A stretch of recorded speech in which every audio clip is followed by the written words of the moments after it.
fair dalam situasi kita sedang di bawah mikroskop, itu adalah sesuatu yang fair. Jadi nggak usah mengeluh lah, kita kerjain satu demi satu. Kalau ini sekarang moge yang dijadikan masalah, saya bilang, kamu bisa hidup nggak tanpa moge? Bisa Bu, ya walaupun itu impian saya dari kecil. Tapi menurut kami antara moge dengan menyelamatkan citra DJP lebih penting mana? Lebih penting DJP pastinya. Makanya ya udah, moge itu hilang, itu adalah necessary victim. Kita nggak merasa bahwa itu adalah sesuatu. Ini moge ya, identik dengan kemewahan. Apalagi kalau kita lihat kan banyak orang jengkel kalau kelompok-kelompok touring moge ya, karena seakan-akan mereka raja jalanan. Memang ada citra negatif, tapi di satu sisi kan banyak orang yang marah juga pada Anda. Itu olahraga, itu hobi, kenapa dilarang? Oke, kita nggak persoalkan itu lagi. Tapi saya boleh jawab dong, hobi itu kan di Kementerian Keuangan atau di Direktorat Jenderal Pajak ada komunitas ratusan. Hari ini hobi yang khusus ini adalah menimbulkan mudarat lebih banyak. Saya hidup cukup lama.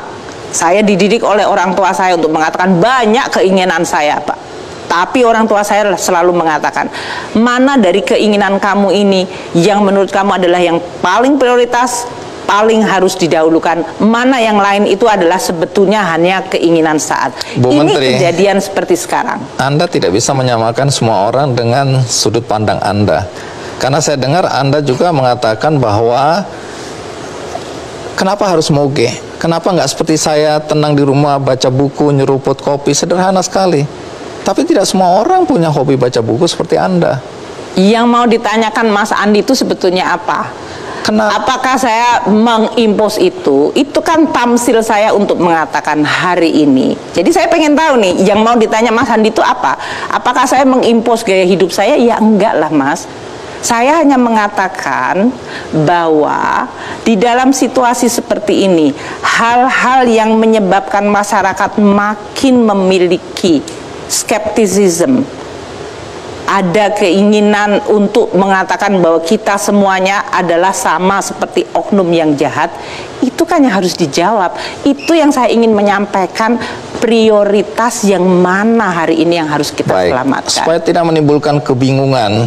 Iya, tapi Mas Andi kayaknya dari tadi bingung terus deh. Saya bilang, saya bukannya ini. Jadi, what is exactly what you try to ask? Apa sih yang sebetulnya mau ditanya untuk entertaining? Saya mewakili dua pihak. Iya, tapi ini adalah forum yang menurut saya, apakah jawaban itu adalah sebagai sesuatu klarifikasi atau terus continuing di dalam kebingungan yang terus diputer.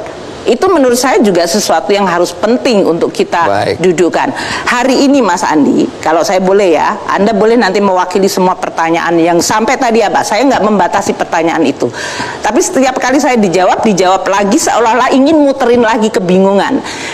Poin saya adalah hari ini kami mau mendudukkan, oke, ini ada institusi Kementerian Keuangan, ada Direktorat Jenderal Pajak, ada Direktorat Jenderal Anggaran, ada Direktorat Jenderal Bea dan Cukai, ada Direktorat Jenderal Perbenaran. Kami punya banyak sekali tanggung jawab untuk negara ini.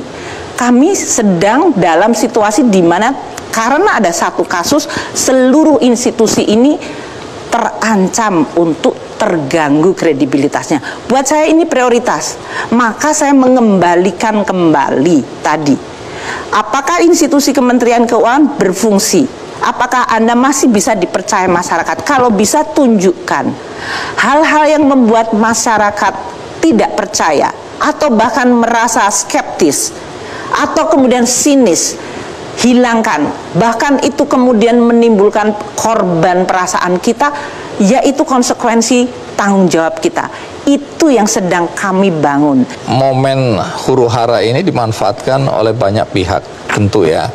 Mereka yang selama ini mengkritisi Kementerian Keuangan.